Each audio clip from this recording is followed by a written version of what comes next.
채무자 입장에서는 일단 독촉이라는 게 굉장히 큰 문제이기 때문에 독촉 견디기가 힘들어서 개인 워크아웃 아예 고려하지 못하는 채무자들도 많아요.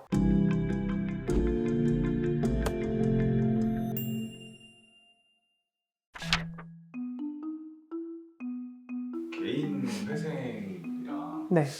또 뭐 신용회복이라는 제도가 있다고 네. 좀 차이가 뭐 어떤 게 있나요? 일단은 우리가 채무 조정이라고 하면 대표적으로 세 가지가 있어요. 개인 회생, 개인 파산, 그리고 개인 워크아웃.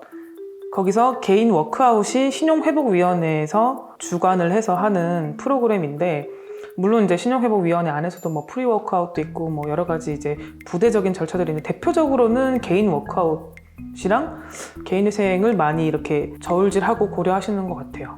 워크아웃이 신용회복인 건가요? 정식 명칭은 아니고 어쨌든 워크아웃을 하면 신용이 회복되니까 이제 나 지금 신용 회복하고 있다 이렇게 얘기하시는 것 같아요. 그러니까 우리가 이제 개인회생 한다는 게 정확한 명칭은 개인회생이지만 회생한다 이렇게 얘기하잖아요. 근데 회생도 여러 가지로 나뉘거든요. 그러니까 이제 이것도 나 신용 회복한다 이렇게 얘기하는데 정식 명칭은 이제 개인 워크아웃. 그럼 그 워크아웃은 뭐죠? 이제 개인회생이랑 개인 파산은 이제 법원에서 이 사람을 개인회생을 해줄지 말지를 판단을 하고, 개인회생을 해주는 게 적합하다고 생각을 하면 법원의 프로그램에 따라서 강제적으로 이제 채권자들의 채권을 이제 탕감하는 거잖아요. 근데 큰 차이가 있다면 개인 워크아웃은 기본적으로는 탕감을 목적으로 하는 건 아니고 좀 늘려주는 제도라고 생각하시면 돼요.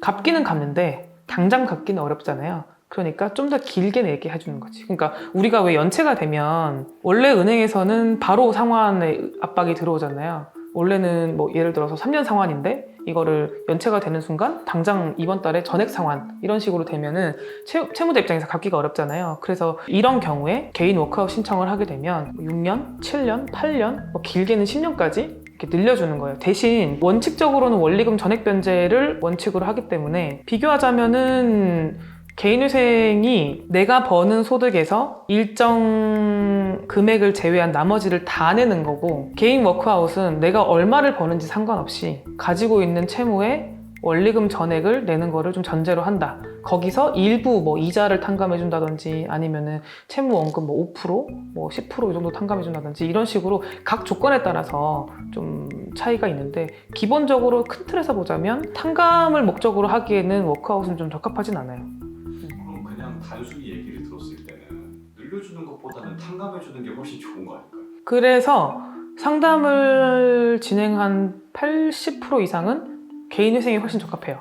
그런데 개인 워크아웃이 적합한 분이 이제 어떤 분이냐면, 소득이 좀 많으신 분들인 그 내야 될 금액이 원래 많기 때문에, 예를 들어서 400만 원을 버는 분이 이제 110만 원을 빼고 나머지 이제 290만 원인가요? 를 이제 변제해야 되면은 오히려 더 되게 빡빡할 수가 있잖아요. 매달 변제하는 게. 그래서 어차피 내가 낼 금액이 많다면, 그리고 탕감되는 금액이 크지가 않다면 늘려내는 게 나을 수도 있죠. 그거는 좀 개인이 선택할 수 있는데 반드시 개인회생이 더 나은 건 아니기 때문에, 다만 그 개인 워크아웃은 또 아무나 신청할 수 있는 건 아니고, 제가 봤을 때 좀 단점이긴 한데 3개월 연체 조건이 필요해요.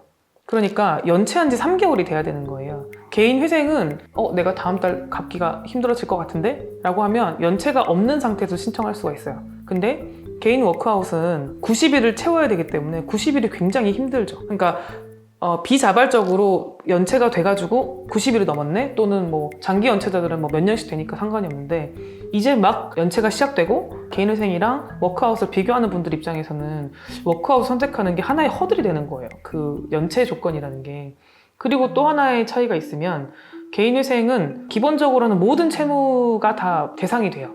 그런데 개인 워크아웃 같은 경우에는 신용회복위원회랑 협약을 맺은 채권자만 가능해요. 그 대출 기관들. 그러니까 그거는 이제 신용회복위원회 검색하면은 이 은행, 이 대부업체, 뭐 이 저축은행이 협약을 맺은 기관인지 아닌지가 나오거든요. 그런데 당연히 이제 개인 채권자 이런 사람들은 협약을 됐을 리가 없으니까 다 빠지는 거죠. 그래서 그런 차이들도 있고, 그래서 개인 채권자들 많은 분들은 아무래도 개인회생이 유리할 수도 있고, 또 차이가 있으면 이제 개인회생은 채권자의 동의가 필요하지 않은 절차이기 때문에 뭐 탕감이 80%가 되든 90%가 되든 채권자들이 아무리 이의를 하든 법원에서 해줘야 된다고 생각하면 해주는 거예요. 근데 개인 워크아웃 같은 경우에는 협약을 맺은 대출 기관이라고 하더라도 50% 이상의 동의가 필요해요. 그래서 만약에 채권자들이 동의를 하지 않으면 개인 워크아웃을 할 수 없어요. 근데 보통은 동의를 거의 해요. 왜냐면은 탕감이 잘 안 되고 어쨌든 나눠서 내는 거기 때문에 웬만한 채권자들은 거의 동의를 하는 실정이다. 그러면은 좀 간략하게 요약을 하면은 같은 빚을 지고 있어도 사이즈가 좀 되고 그쵸? 은행 빚이 좀 많고 네. 자기가 그래도 소득도 좀 있고 하는 네. 분들은 워크아웃으로 가게 되는 거고 네. 그게 아니고 정말 좀 벼랑으로 몰렸다라고 하면은 회생이나 파산 쪽으로 가는. 네, 탕감 비율 같은 것도 많이 고려를 하고 이거는 이제 정답은 아니고 빨리 끝낼래? 아니면 좀 여유 있게 길게 낼래? 뭐 이런 차이가 있는 것도 있고 그리고 이제 채무자 입장에서는 일단 독촉이라는 게 굉장히 큰 문제이기 때문에 독촉 견디기가 힘들어서 개인 워크아웃을 아예 고려하지 못하는 채무자들도 많아요. 예를 들어서 공공기관에 일하시는 분들이나 아니면 이제 좀 평판이 중요하신 분들 그런 분들은 아무래도 이제 뭐 채권자가 뭐 찾아가겠다고 한다든지 또는 뭐 급여를 압류하겠다고 한다든지 그런 거에 굉장히 민감하시기 때문에 그래서 실질적으로는 워크아웃도 충분히 고려해 볼 법한 분들도 회생을 고려하시는 분들이 많죠. 일률적으로 돈만 딱 생각을 해서 어차피 이 사람 탕감 안 되니까 개인 회생이나 개인 워크아웃이랑 똑같은 거 아니야? 라고 생각하지만 뭐 실무적으로 그렇진 않아요. 채무자들 선택하는 경향을 보면 그런 기준으로 보지는 않는 것 같고 독촉이 하여튼 제가 보기에는 가장 많이 예민하신 것 같아요. 그럼 변호사님이 일하기에는 뭐가 더 편해요?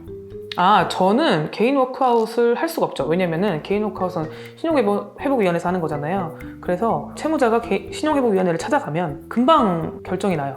그러니까 개인회생은 우리가 열심히 고생 해가지고 법원을 설득해가지고 뭐 몇 개월이 돼야지 결정이 나오는 건데 신용회복위원회는 훨씬 더 빨리 끝나고 뭐 채권자들한테 큰 피해가 없기 때문에 뭐 기간 늘리는 거 말고는 큰 피해가 없기 때문에 좀 통과도 빨리빨리 되는 편이고 서류 심사도 까다롭지 않고.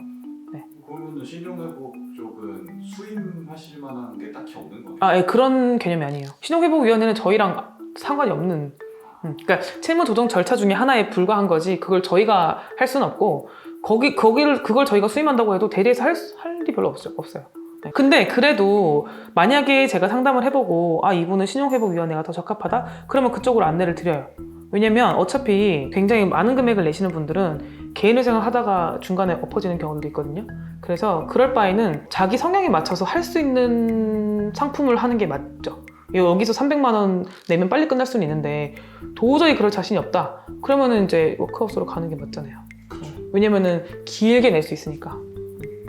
월 부담이 훨씬 적으니까. 그래서 차이는 그 정도 되는 것 같고 이거를 네이버 이런 데 검색을 해보면 뭐 자가진단 같은 걸 해서 나는 개인회생이 더 맞다. 나는 개인 워크아웃이 더 맞다. 뭐 이런 것들을 판단하시는 분들도 있는데 그렇게 일률적으로 보기는 어려워요. 왜냐면 단순히 소득이 많다고 해서 개인 워크아웃이 더 적합한 것도 아니고 뭐 자산도 봐야 되고 과거에 이 사람의 어떤 경제 활동이나 패턴들 다 확인하고 해야 되기 때문에 정확한 건 어쨌든 전문가의 상담을 받으시는 게 좋다고 저는 생각해요. 변호사님께 전화하면 되는 거죠? 바로 전화 주세요. 네, 감사합니다. 너 민망해.